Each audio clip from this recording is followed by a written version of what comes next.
thing that says No, yeah, nah, nah? yeah, well, yeah. Like, Yeah, nah, nah, that's the nah. song that plays through my mind when I see the spinny thing about whether we're live or not. But I Mm. do have a routine that Oh. shows YouTube going live, then saying, okay, no, try again. Hmm. Refresh the tab, comes Hmm. back, shows us live, which is Hmm. nice. Always Hmm. nice to know that we're live. Hmm. And then I know that we are live. Okay. Well, Well, we're I just did live. the same thing. We're live. So, Well, I had to tell you the story. no, I appreciate it. I really do. It was a great story. Everyone in the chat room, let's give it up for Darrell. We're going to clap for him. Um. So. Well, speaking to give it up, thanks to Oh, everyone who. never gonna let you down. No, I wasn't going to Um. rickroll them, my goodness. But if you're going to sing, you better fulfill that promise that I made for you on your behalf. That if we get people to subscribe and we reach that 100 mark so we can get our own custom URL, that you were going to write a country ballad Yeah. Um. about that. Well, that was like the second thing. I actually said that you would send everyone candy that May subscribed. send candy. Right. Yeah. But you actually promised. You didn't say May. You. Yeah, I was certain of it. I mean, you were Wow. practicing beforehand after midnight and happy trails, and I thought you were warming up in the green room. And that's the room before we go live. And Yeah. Daniel was warming up with red leather, yellow leather, all that stuff. I Oh, Kozala, think. sorry. Yeah. I think it's a Patsy Cline song, and then Garth Brooks did it a long time ago. But I think it's a Patsy Cline song. I go out walking. Yes, let's talk about Kazala in the minute and a half, which is about what it requires. Microsoft announced this past week that Kazala Bless you. uh, would have only one more year of support, and that no new Kazalas, I don't know, what do they call them? Kazala signups, A plural of networks, Kozalas. I don't know. No new signups, no Mm. new activations of the product would happen. So transitioning everyone to Teams. So if you are using Kazala, then if you're one of those 13 organizations using it, then you need to transition to Teams. But it was huge in countries where bandwidth was Indeed. difficult to come by. That was supposedly one of the big draw cards was you could Mm-hmm. easily sign up, only needed your Mm-hmm. phone number. You could use it over low bandwidth. Mm-hmm. Um, and yeah, it gives you like a chat-based thing with a whole lot of tools. And oh, we were going to bring that to Teams so that you wouldn't need Koizala, but have we got there today? No, I don't think so. I don't think Not yet. that's done yet. But Yeah. anyway, so if you're using Kazala, then you got a year to enjoy it, and then you can't use it anymore. But yeah, that was the only thing. Well, not the only thing. That was a big thing that was announced last week. Hmm. Yeah. Fair enough. Yeah. It Well, was. we're at time. Let's Let's get do the it. show going.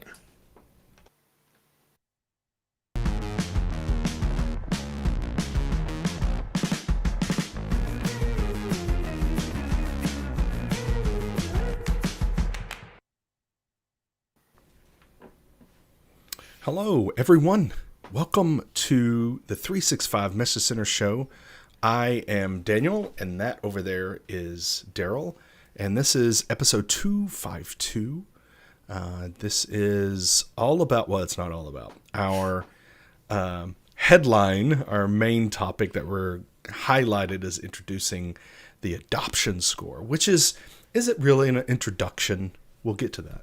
How are you, Darrell? How are you doing?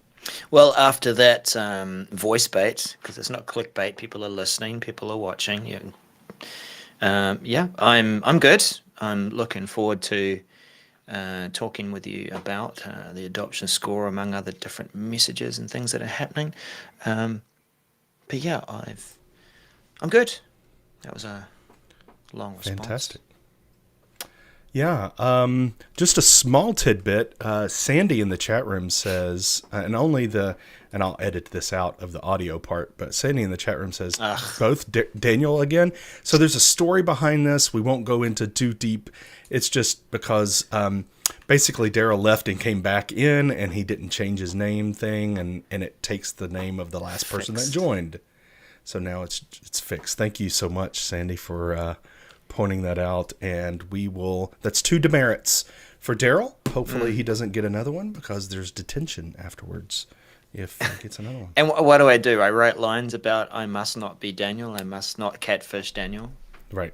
I must not try to pretend. Easily confused, We're so alike. A bit like Danny DeVito and Arnold Schwarzenegger. We're just so similar. Twins? Yeah, right. All right. So, thank you, everyone, for joining. Thank you. Love seeing people in the chat room. Thank you for joining. Before we jump in, and we're going to jump in right now, right after I say this, make sure that you are following us on socials at 365MCS. We are on all the socials of Twitter, Insta, all of them. Just go out there, whatever you're, and run with it. And also go ahead and share this episode. Give it a thumbs up, okay? That helps people find it. But go ahead and share it out to your socials. All right, go ahead and do that. You can just copy paste. I like this. I hate this. Whatever. Just click the button. Yeah, it's all good feedback. And then finally, as we mentioned, announced last week, we are going to be moving YouTube channels. So we need your help. This is a help us, help you kind of thing, because we need you to go out and subscribe to the new channel so that you'll get the notifications of when we go live. We're going to be doing actually more than just this. We have big plans. So make sure you go and follow the new channel and subscribe to it. 365mcs.com/newtube, NEWTUBE. That's just a shortcut to the channel in YouTube that we're going to. And go ahead and subscribe now. Tell your friends. And we're going to be doing some fantastic stuff. So that will be coming soon, within the next few weeks. We won't be on this channel. We'll be broadcasting over there. So you want to make sure that you capture and connect with us over there. You know what I like about this, Daniel, is it's a good demonstration of change management.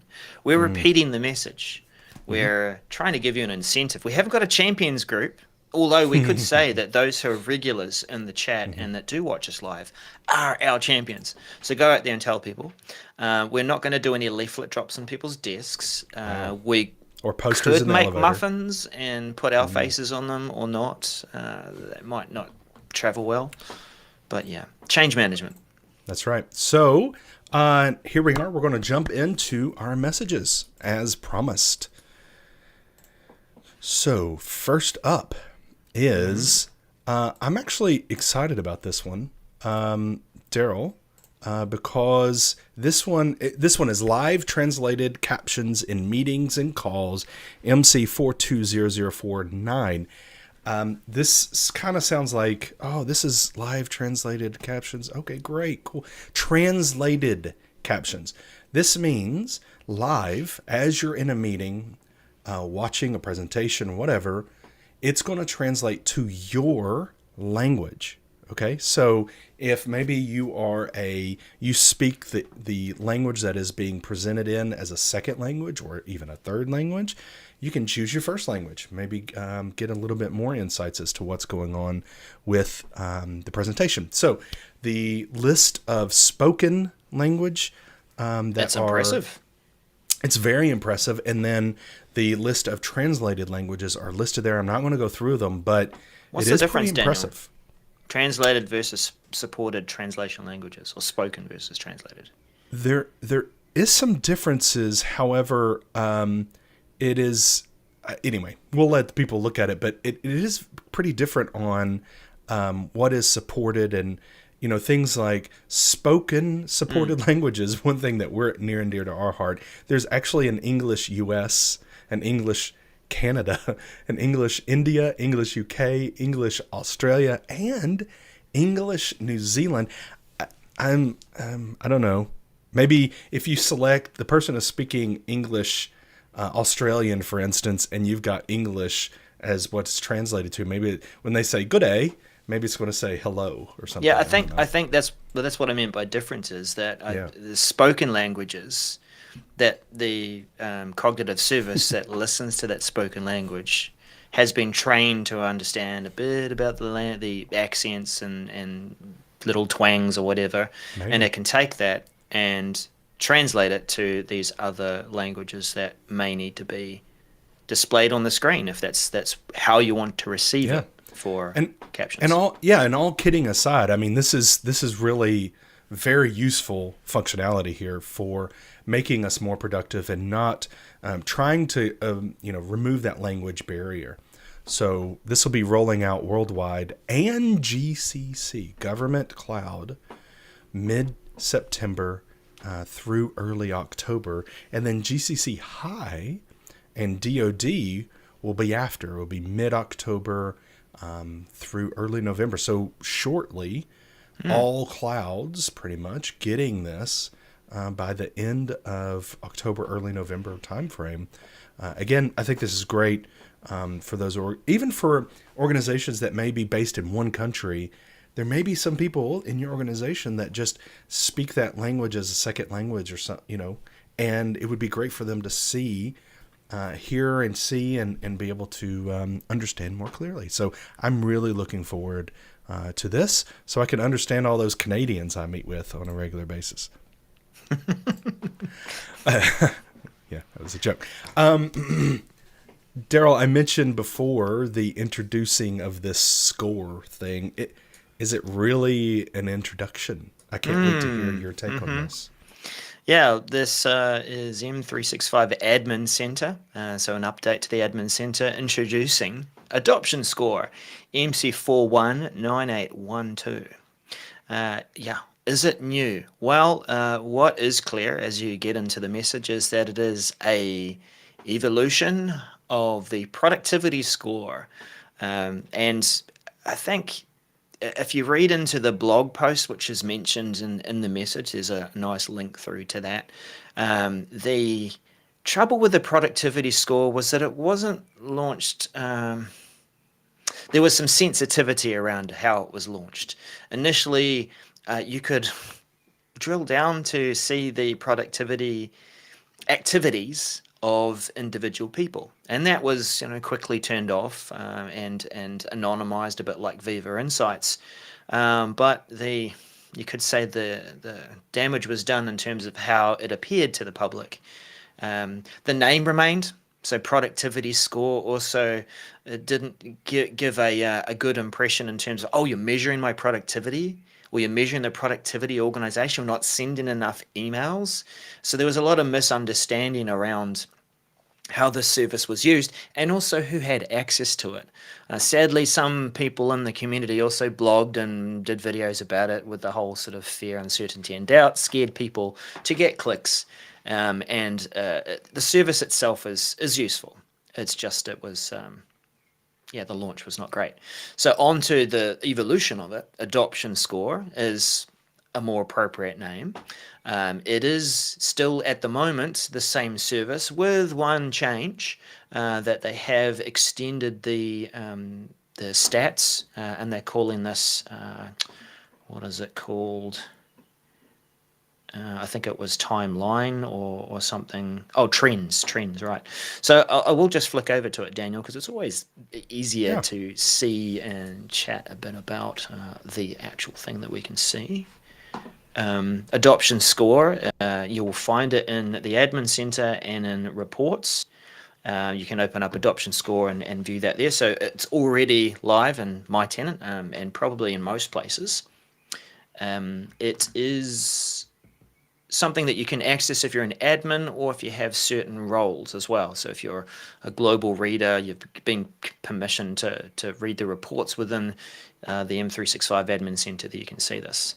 Now, Daniel, before I look a bit closer at Adoption Score, did you use the productivity score beforehand?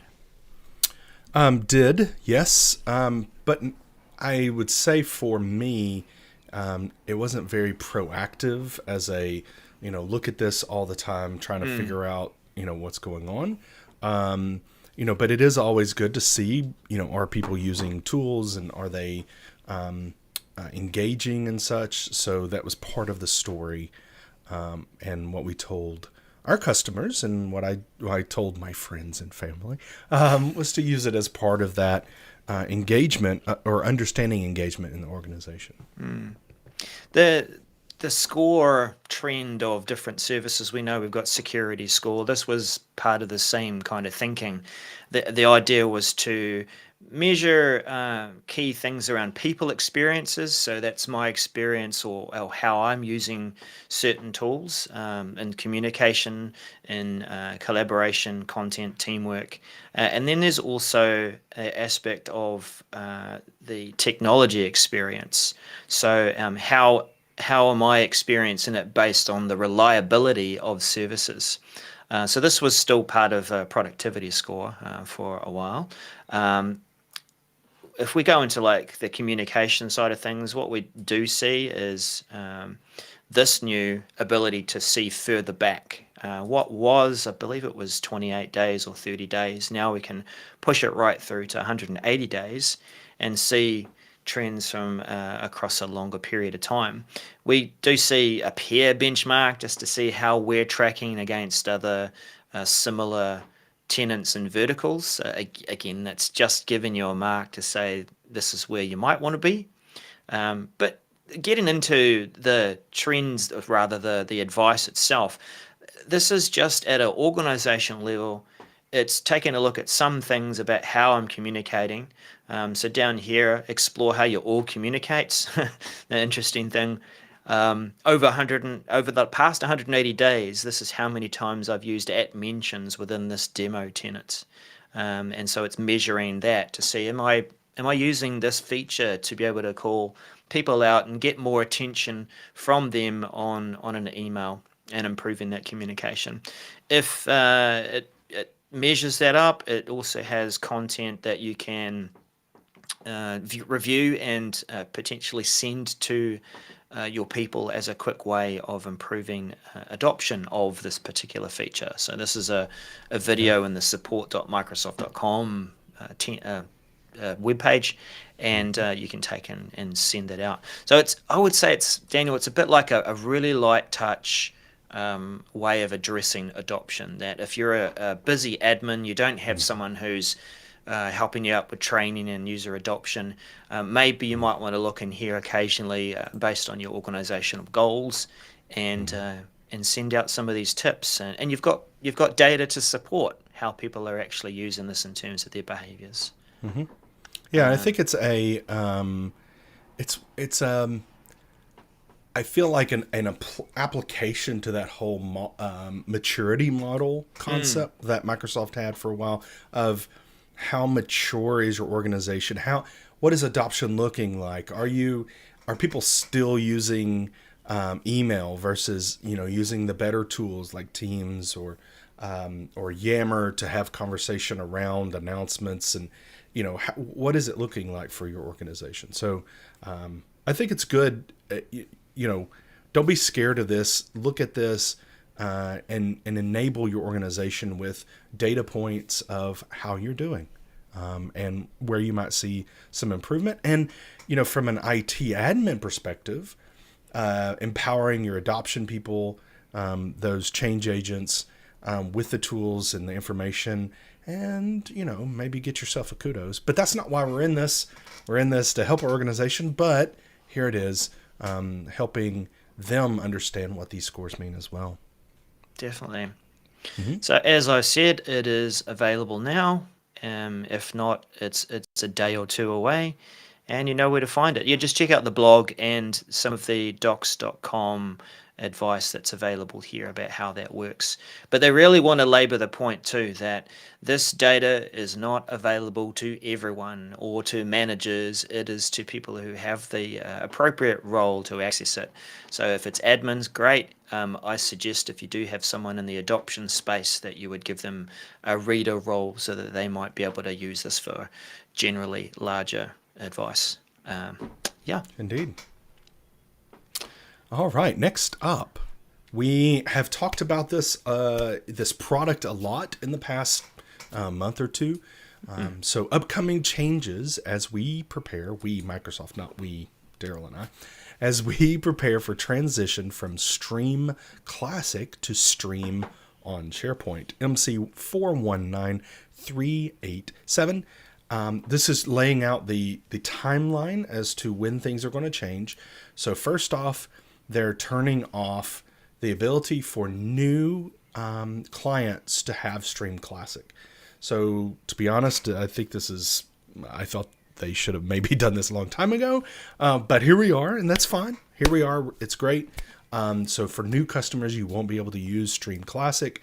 And if you've never used the Stream Classic that is actually in your tenant, it's just not something that's used at all, then when you go to click on the Stream tile, you will not be taken to that. You'll be taken to the new Stream on SharePoint landing page. Okay, so this will be rolling out mid-October through mid-November for standard, and then GCC mid-October through mid-November, same time frame. So that's kind of the breakdown here. Is one is they're not going to have new ones, new classic Stream Classic environments created, and then for the tile, for the Stream tile in the Microsoft 365 app launcher, they're going to change it. Right now, you can actually change it in settings to say, I want it to point to Stream Classic. Make it so, number one. And it does. It'll still point to it. But they're going to change it to where that won't be the case anymore. And it won't point to the Classic Stream. So this is definitely a big change. They've been talking about it for a while. We've been talking about it for a while. Hopefully you've been listening and working on creating those experiences for your video in your organization, not using Stream Classic, but using the Pages experience. When Mark was on, we demonstrated how to do that, how to create that in Teams, how to create that in SharePoint. So you've got those resources available. So if you haven't made those changes yet in your organization on video, hop to it because you're running out of time. Darrell, do you think we have all of the tools we need for this Stream transition? We do, but it's going to take some work to try and provide a similar experience to what we have in Stream Classic. And I think this is a perfect example of what we might, Daniel, spend some time creating another video and a good discussion, just focusing on something like that to step through it again and create a good discussion and resource. It's like, in short, it relies on you to curate those videos in the site that becomes the channel, and then it's over to you to place them on the page to give it that feeling of, here's my collection of videos, and we think that it needs work. So I think it warrants a good discussion. Yeah, if you want that YouTube type experience for your users, there is no magical thing that's going to happen. You have to do some curation. So. Yep. So that's coming. October is when it's starting. So get on with it. Darrell, the next up is we've got some Viva saving us some sanity and helping us catch up. Yeah, it's quite a long title. Microsoft Viva recurring time booking for breaks, learning, and message catch up in Viva Insights. MC 417898. We have focus time, don't we, Daniel? We can create focus time ad hoc. So that might be we go in via an email that we get, our briefing email, and Viva will send that out and say, hey, you want to book some focus time? Here's a couple of slots I recommend. Or you could go into Teams and do that for yourself. Third option, you could create a focus plan. Actually, there's a fourth option. As a manager, you might create a focus plan that's shared with your team. So that's all about focus and carving out time to focus on key tasks that you might not normally be able to do because of your back-to-back meetings. So you're carving out that time and protecting it.